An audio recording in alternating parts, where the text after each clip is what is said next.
This is the BEnergyAware Podcast.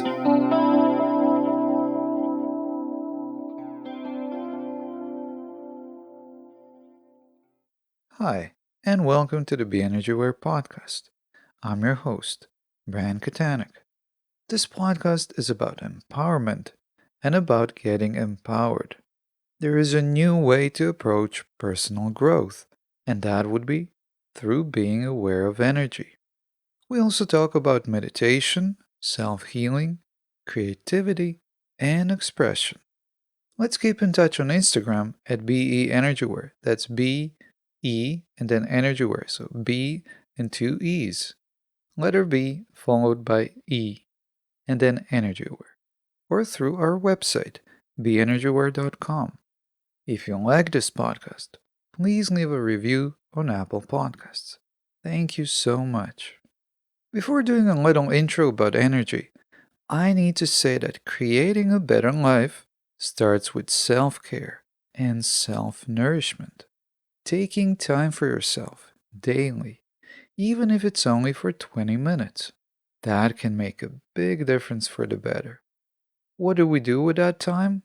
We just sit and observe. We observe our thoughts and our emotions. And most important of all, we just breathe. You can call it meditating. Now back to energy.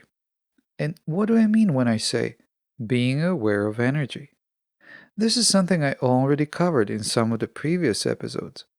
If you're tuning into this podcast for the first time, I'm just going to mention a few things. There's the energy of our thoughts and the energy of our emotions. And there's the energy of our environment. We need to be aware of what energy we bring and what kind of energy surrounds us. And then we need to know how to best deal with both. But not only that, we also need to know how to use all that to heal ourselves. Why?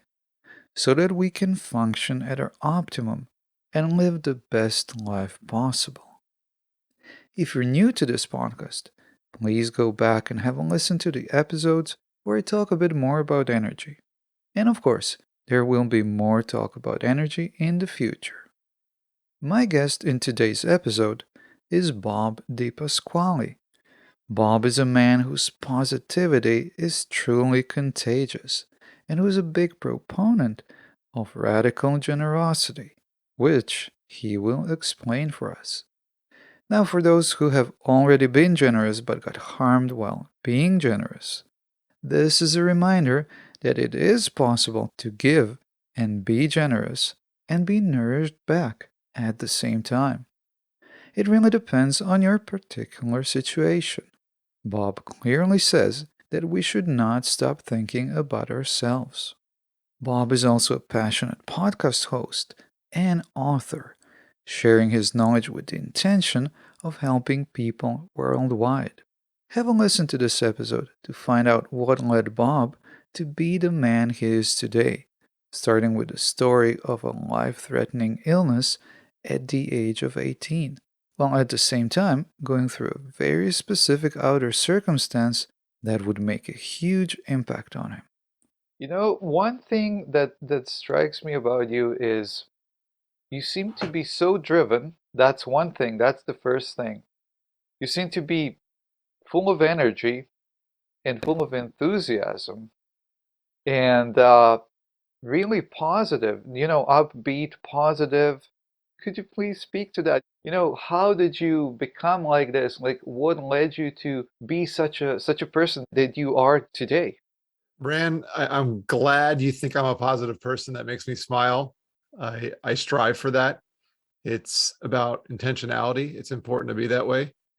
For me, I'm not saying everyone has to be that way, but it's important for me because it keeps me going. It reminds me of the fact that I believe life is a blessing and a gift that can can be fleeting at times. In fact, when I was 18, I was a cancer patient. And I almost lost my life. And so for that reason, one of many, but that's a pretty foundational reason that I try to be positive, because I think just being alive is a positive thing in itself. Any problems that I've had since then are nothing compared to life-threatening illness, in my opinion. Now, I hesitate to explain it like that, but I think that's how I think. But the reason why I hesitate is because I think some people tend to play the comparison game and say, well, if I've never had a major illness like that, or I've never had to overcome anything that serious, then I don't have a reason to be positive with the other things. And I don't think that's necessarily the case. I don't think we can compare each other's pain and experiences. And so the worst experience that I had in my life was that, but that doesn't mean that your worst experience wasn't as important or wasn't as deeply painful mentally, physically, or emotional as mine was. So definitely don't play the comparison game. But for me, my worst experience was with illness.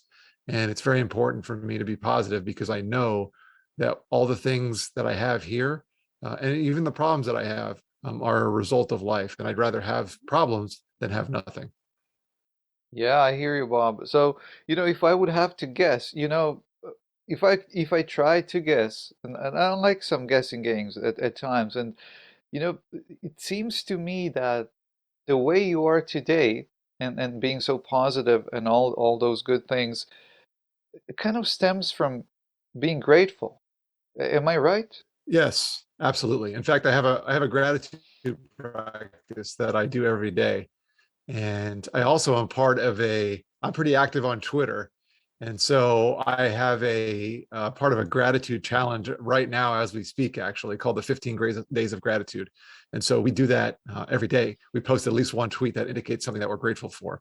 But even outside of that platform, that challenge, we meaning my friends and the people around me and the people in my inner circle, we have a gratitude practice that every day we make sure that we acknowledge the things that we're thankful for. So it's kind of like Thanksgiving every day, but maybe without the food, which is good for my diet.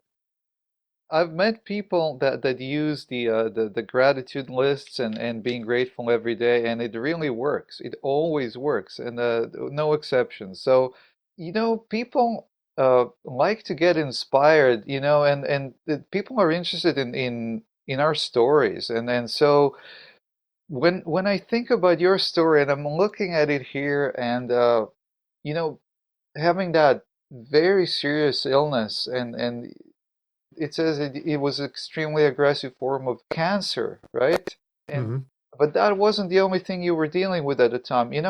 Can you walk us through a little bit of that and how that was for you? I mean, how does that change you? So there's a lot of talk out there. I mentioned Twitter and the internet. There's other places where you can search around right now about fear and all the things going on in the world, and whether it's a pandemic or the situation over in Europe right now, and war, and whether it's physical war or digital war, whatever it might be. There's a lot of reasons to be fearful out there. And there's suggestions, ideas about gratefulness and practices that I think are great. And they identify two different things. They identify internal motivation and internal feelings, and then they identify external motivations and external sources of emotion. And what I think I experienced at 18 was both.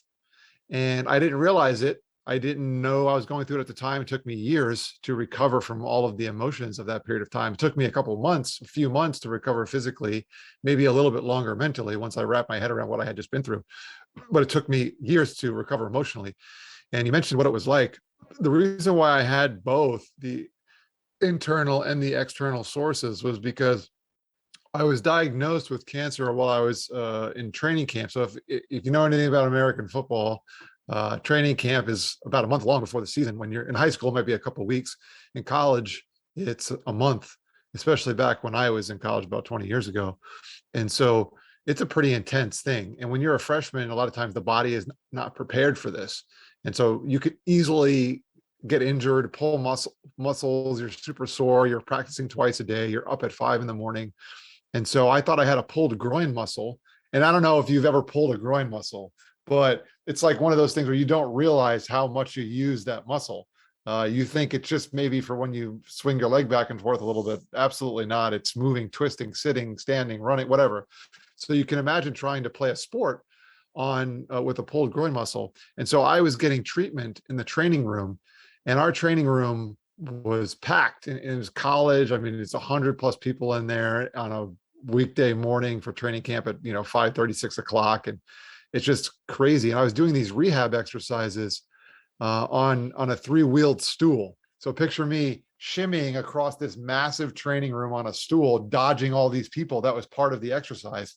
And I did it for about a week and nothing was going right. And my trainer called me out. He's a little guy and he stood up, the head trainer, on this little box in the middle of this massive training room with all these people going on. And suddenly it got quiet. At least I think it went quiet. Maybe it's just my interpretation of it or how I felt at the time. But this little guy is calling me out. He's like, Bobby, they called me Bobby at the time. You got to be out on the field. Like, I don't know why you're still in here. You just pulled it's like a minor muscle pull, toughen up and get out there. And that kind of was a hit to my ego. And, an 18-years old, you think you're invincible. So I had all these things running through my head, like, I'm just going to push through this.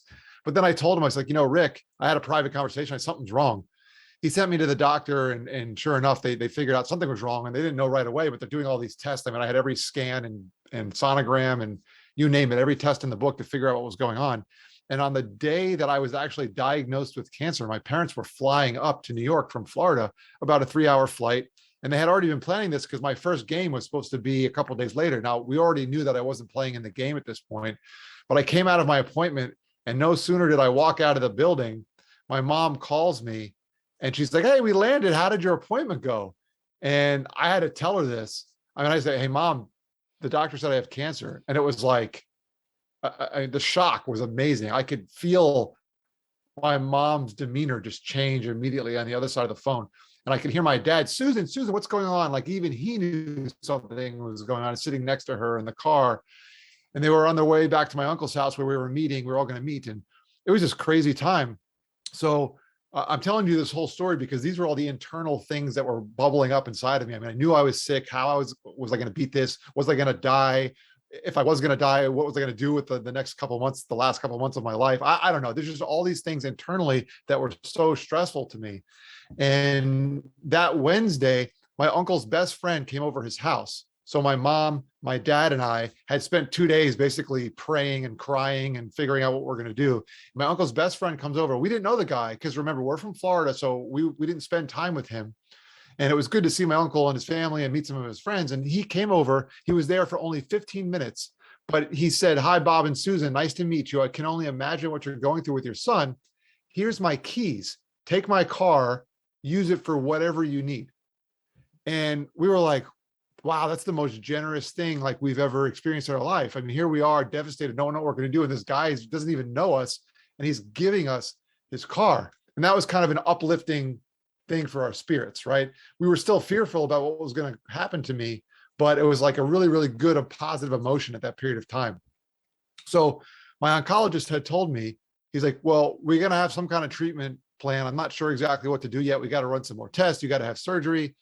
But in the meantime, don't drop out of all your college classes. Like go to class, because if you just drop out, you're going to drive yourself nuts mentally. Speaking of the internal emotions.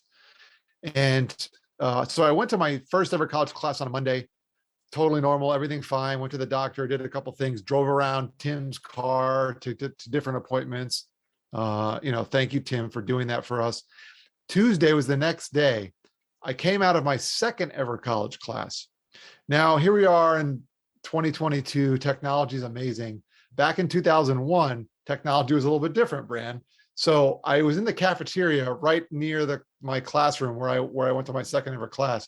And I'm sitting there eating like a breakfast burrito or something. And if you remember, televisions back then were not flat screens. They were tube televisions. It's like a big box. Well, this cafeteria had like a small little television, maybe like 10 inches, 8 inches, I don't know, bracketed on the corner of the ceiling and the wall, right? Like just hanging there so anyone could watch it while they were eating. And I was watching the news. Now, I don't know the news in New York. I don't know the news channels. It was what was on. So I was watching it.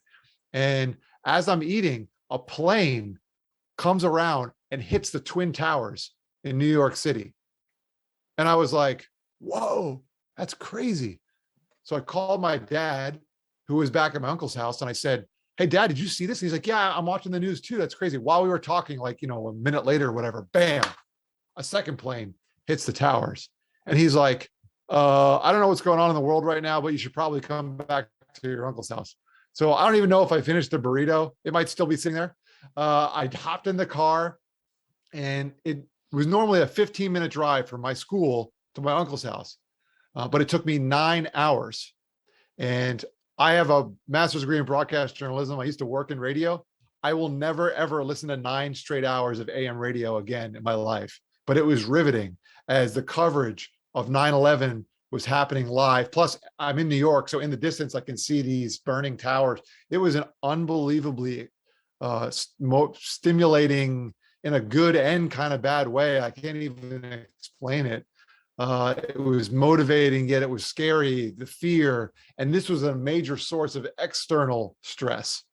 And so I went back to my uncle's house, and my aunt was beside herself. And I actually ran out of gas in my uncle's neighborhood. And we had to push my car into his driveway. Never forget this. And my parents gave me a big hug. We came inside. We're sitting there in the dining room, or the kitchen area. And my aunt can't get a hold of my uncle. She's freaking out. And he was on business the night before in Denver. And we're supposed to fly back to New York that morning. Finally, it's like 8 o'clock at night, maybe. And he calls. And he's like, wow, I'm safe. I'm okay. I know you all have probably been panicking. You can't get a hold of me, but the cell phone, everything's down. So I'm okay. I'm going to get a flight hopefully tomorrow, or as soon as they open up, but I'm okay. But unfortunately, Tim, his best friend, was in the tower. So the guy who just expressed the most amazing show of generosity I've ever seen in my life, to just give us his car practically, was actually in the tower that day. And the reason why he was in the tower is because the company he worked for, Cantor Fitzgerald, had offices up there. And they actually were such a generous organization as well that they would give office space to my uncle's foundation. He has a foundation for cystic fibrosis, a disease that my cousin has. It's respiratory and immune disorder. And so I was so surrounded by terrorism, illness, and generosity all in one play. It was such a crazy time in my life. And so you asked what it was like, and it was a blur. Like, I can describe it pretty well now, but when it was all happening, I mean, you're 18, you think you're invincible, and all of a sudden your world and the world around you is like crumbling, it seems like. I don't even really know what it was like at the time. And that's why it took years to recover. So it was definitely a trying time in my life, and I'll never forget the details. And so as time progressed, and when you were, well, we all need time after something like, it's a shock when something like that happens. There wasn't even enough time to process all that and even think about it, because it was all happening at the same time. And so how long did it take you to wrap your head around it, like you said, and being able to actually realize what has happened and then deal with that? So I mentioned it took me a few months to recover physically. I had a very aggressive chemotherapy protocol, because the doctor said it could, a few months later, who knows, I might not have been alive anymore. It was an extremely aggressive form of cancer, but it was also highly curable. So he was pretty confident that he could get it because we caught it early enough, even though it had spread to my abdomen. So it was pretty intense. But I powered through that. And I thought at the end of it that I had just beaten it all and it was all me and I was the best cancer patient in the world, man. I mean, I ate like to the T, like the exact amount of calories he told me to eat. I told me what to eat. I ate absolutely no sugar. I had the exact amount of water I needed per day to the ounce. I slept exactly 8 hours a day. I mean, I did everything that he told me to do. And I thought I was going to be like the rock star, Hall of Fame, perfect cancer patient. And I beat it. I had a scan at the end of the year, shortly before the new year, and it came back well. And it was amazing celebration for me and the family. It was quite a relief. But I realized shortly after that, I went home. I saw all these people who had been praying for me and sending me well wishes and hadn't seen me in months because I went off to college. And I actually was really stressful in that period of time after that, because I was trying to think, what am I doing with what happened to me? Why did this happen? Why me? Kind of victim mentality, but also like the driven version of me was like, why? How am I going to use this? How am I going to use this tough time as a lesson and a jump in a positive direction? Like I jump over a big cliff, a big chasm. I felt like I was able to do that. So now I need to push forward and use this for something. And it was a really, really stressful time for me. And it was about 2 years that I went back and forth in my head of why this all happened. And 2 years is honestly in a lifetime is really not that long a period of time. But when you're going through something, 2 years is a really long time. I think I just had a birthday And, they joke, another trip around the sun. And I really think physiologically, the body is designed to work in years, right? So anything larger than a year, I almost think like 2 years or 5 years doesn't make a difference. Once it's longer than a year, I think the mind just assumes it's forever. So it was a really, really long time for me. And I remember having a couple different conversations, and I thought more about how, not why, because I was so convinced of why. Like when I was a kid, my parents used to say, I would always ask mommy, how come, or why? I always wanted to understand why things happen. And it's amazing that I'm not a scientist. You'd think I would have been a scientist to kind of figure out why something happens in the world. But maybe God was telling me, you know what, if you're a scientist, you're going to drive yourself nuts. Maybe you need to figure out a different field for your profession.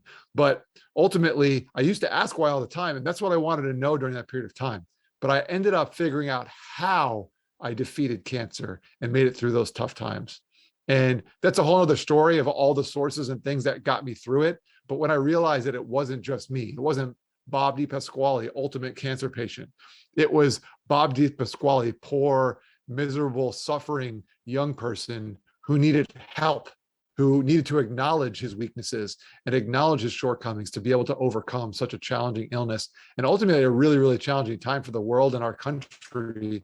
I mean, if you were in New York during 9/11, then you remember that it was, emotionally, it was very, very challenging for people. So I experienced the external and the internal emotions.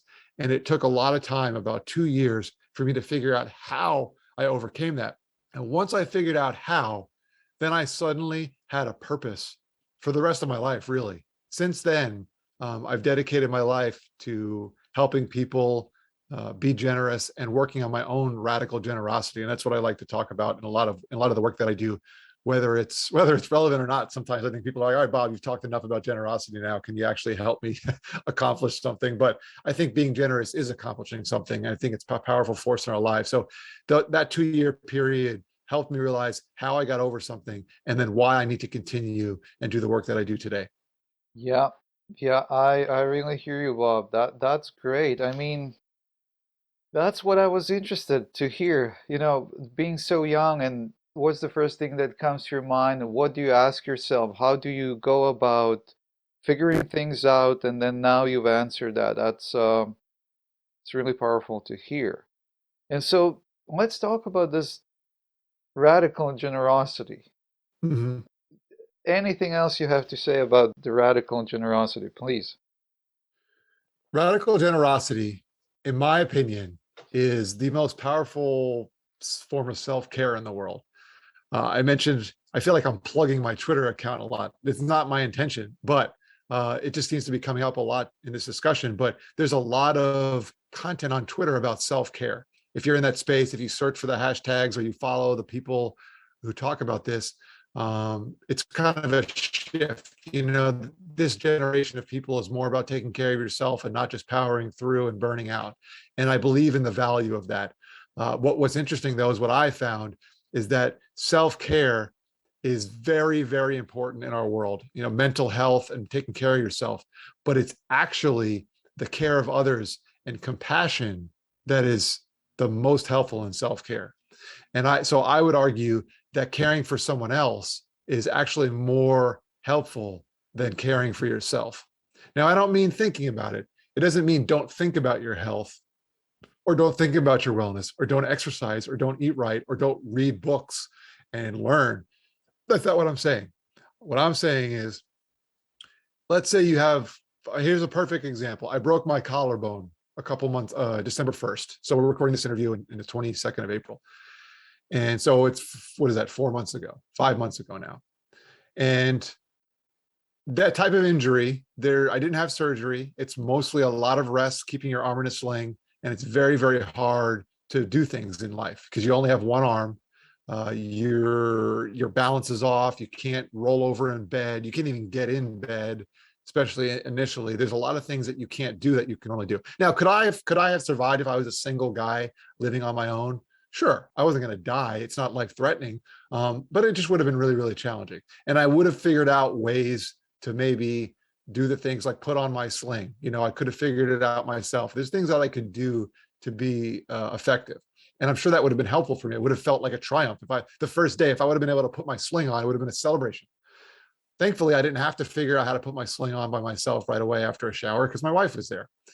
And my argument, and somewhat anecdotal, but also there's lots of scientific evidence on this as well. So it's not just me and my own experience. I've read about these things, but my wife helping me put on that sling is more beneficial than me doing it by myself, because it helps me. So it makes me feel like I'm accomplishing what I needed to do. It makes me feel like someone's caring for me. And then it also is an oxytocin hit, if you will, which is a hormone, a positive hormone that deals with bonding. It's the same hormone that women experience after they give birth, and that's why there's such a connection with a child. It's the same exact hormone. Oxytocin is released inside the giver's body as well.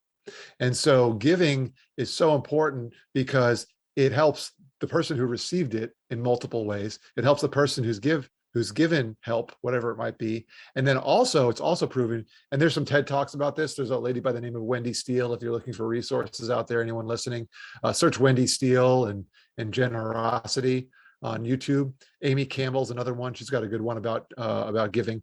But you can watch these TED Talks or any other number of videos, and the third party, someone who experiences, not involved with it, but sees it, watches it, hears about it, generosity, they also are given, they also release oxytocin, and they have a positive feeling from giving and generosity. So I believe generosity is a way more powerful form of self-care, even than just caring for yourself, like actually doing something for yourself, cooking yourself dinner. Same idea, right? I love to cook. It feels good to cook dinner. You get to eat. I love food. But someone else cooks it for me and I feel loved by that person, plus they feel like they're supporting me. It's amazing. So dedicated my life to generosity. Now, there's not a perfect way to do generosity either. That's another thing that I love about it. And you really can't be a generosity expert. Maybe you could be a scientist who studied it as a psychologist, but there's no perfect way to do it. It's not an amount of money. It's not in the amount of times that you've cooked dinner or helped someone put their sling on. It's not the amount of books you've written. It's a mindset. Generosity is not an event. It's a mindset. It's a lifestyle process. And so you can express generosity in anything that you do, in any area of life. So you asked a little bit about my life and how I'm using it. I worked in the financial space. So I worked for 12 years. I worked helping families manage their finances here in the States on a more traditional wealth management, retirement planning type of basis that many people might be familiar with if you've known anything about the industry or if you've seen the commercials. And I realized that some of the healthiest people had the best relationships with money, and they were extremely generous. With their money, but more than just their money, also their time and their resources as well. And so I don't want to say struggled, but I did my best or put forth my best effort to express generosity in the work that I did for 12 years. My business partner and I, about a year ago, realized that there's a little something more to this generosity thing.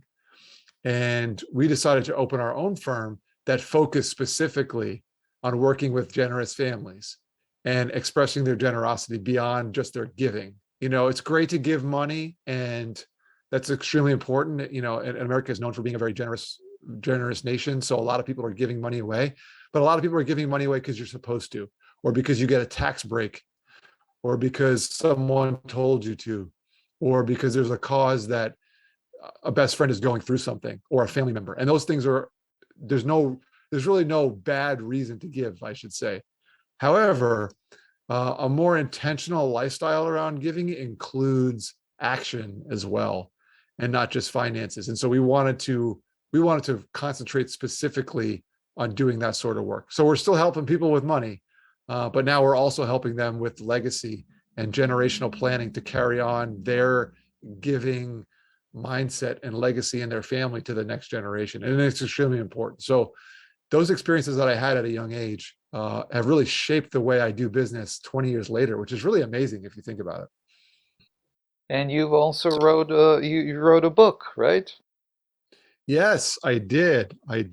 And it's interesting you say that. So I wrote a book, and no, the title is not generosity, and it actually does not focus, or at least was not initially focused on generosity. It was focused on technology and how technology and money are highly related these days and can be stressful for many people. And I wrote the book because there was a lot of people asking us questions about technology and the different platforms and the ad space and social media and all the different ways we can communicate these days, and how a lot of them were stressed about money and their finances. And so I wasn't allowed to write a book really for compliance and regulatory reasons in my previous role. Once we left the organization that we worked for, and by the way, you can look at my LinkedIn profile and find more about them. Loved working for the organization, extremely generous company, by the way, too. They really taught me how to be generous, especially in a financial sense, and how to work through those type of transactions. But we felt like there was a little something more, and people were asking us to do something. So when we left, I was then allowed to do more media type of stuff, which is actually what I'm trained in.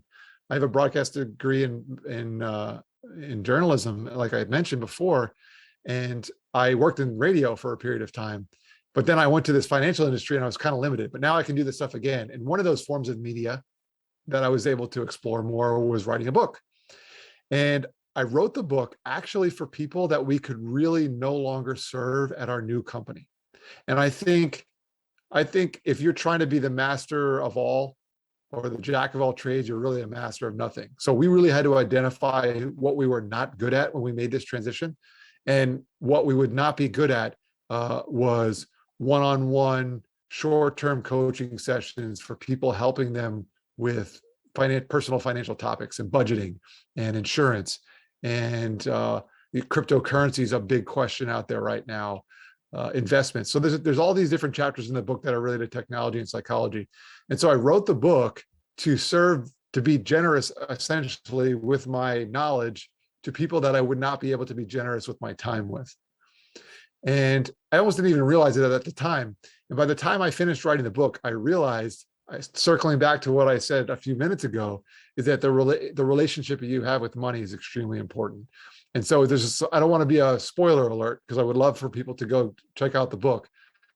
You can find it on my website or on Amazon, but I would love for you to read it. But a minor spoiler alert, it's not ultimately about the amount of money that you have.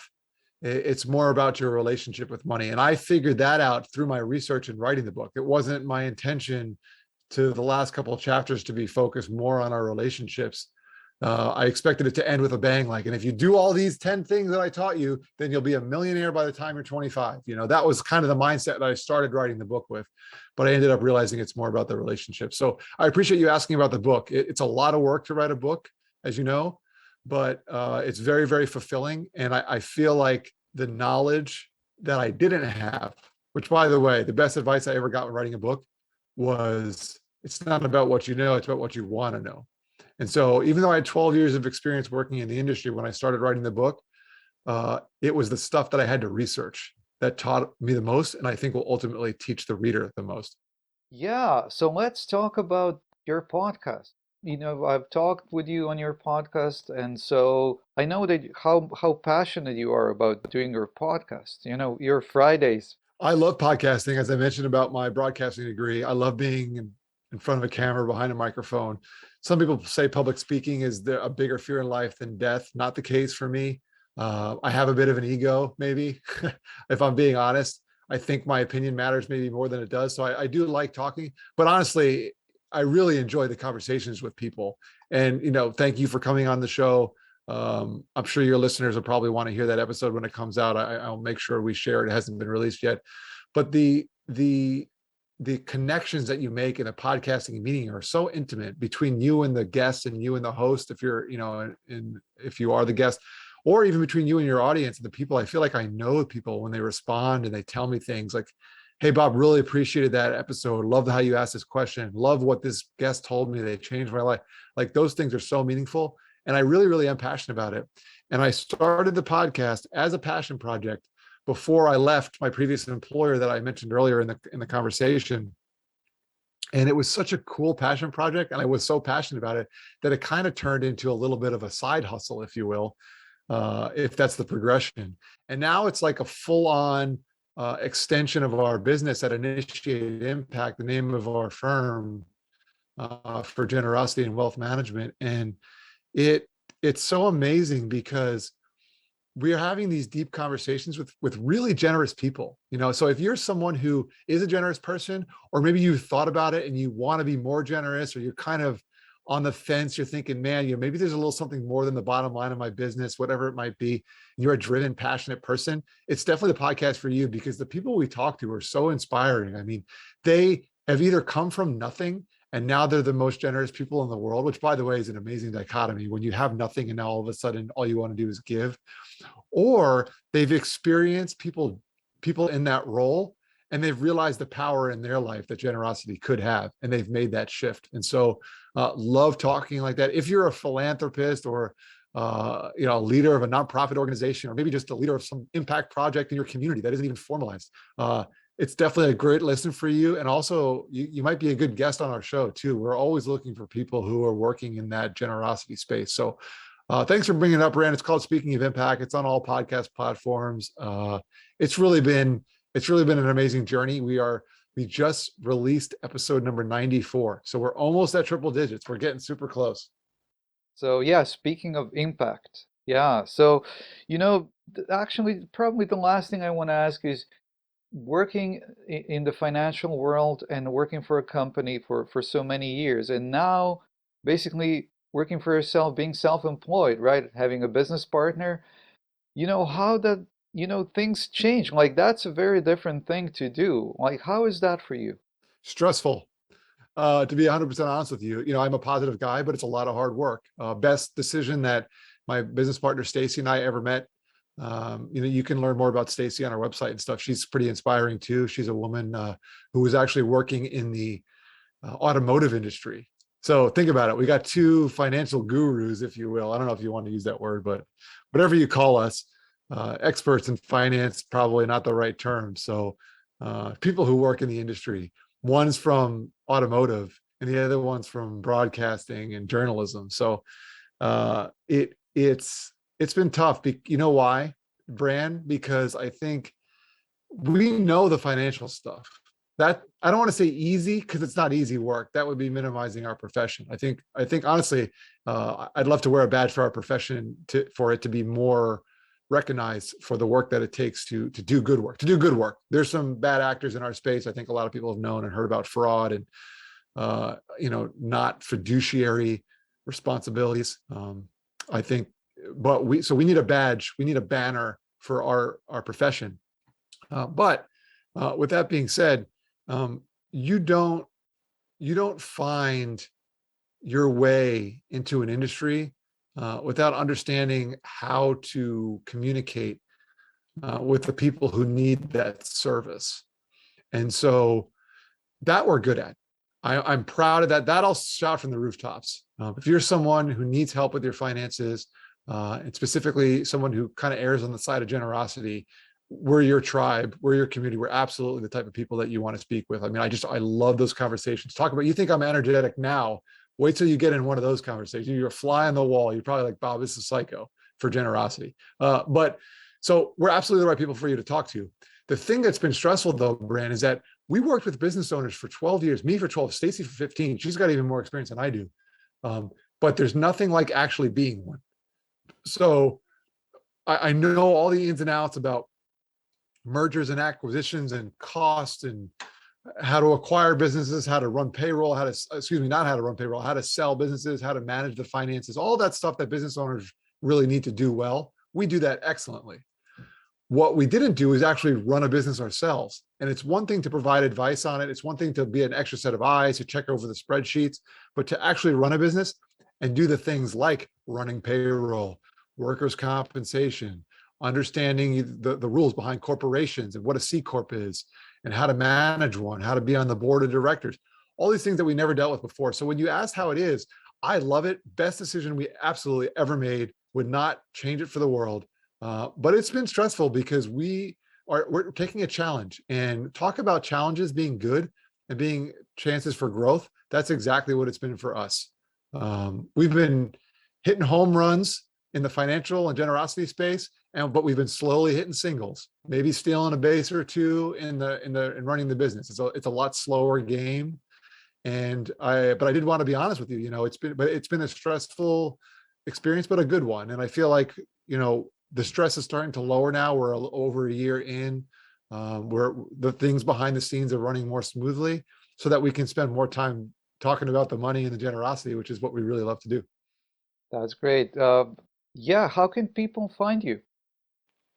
Best place to go, bobdepasquale.com for my personal information. You can find the blog, all my social links, which I'll share at BDepa, BDEPA, Twitter, Instagram. I'm on LinkedIn. All that stuff is on my website, bobdepasquale.com. If you're one of those people who wants to have the wealth management and generosity conversation, head over to initiateimpact.com. Initiate Impact, that's our firm. You can find all about what we have going on there. So thanks for asking that question. I do hope the listeners have found some value. And if you want to reach out, just message me, whatever it is. I'm always available.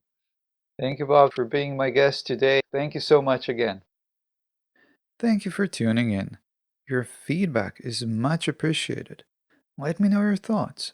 Message me on Instagram at BEnergyAware, that's letter B and letter E, and then EnergyAware, or leave a comment.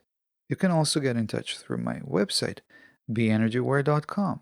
Leaving a review on Apple Podcasts is always much appreciated, as well as sharing this podcast with your friends. As usual, there is help available. If you're seeking to empower your life, then get my audiobook, Get Empowered, or get in touch with me through my website to book a session. Take care, and I will talk to you next time.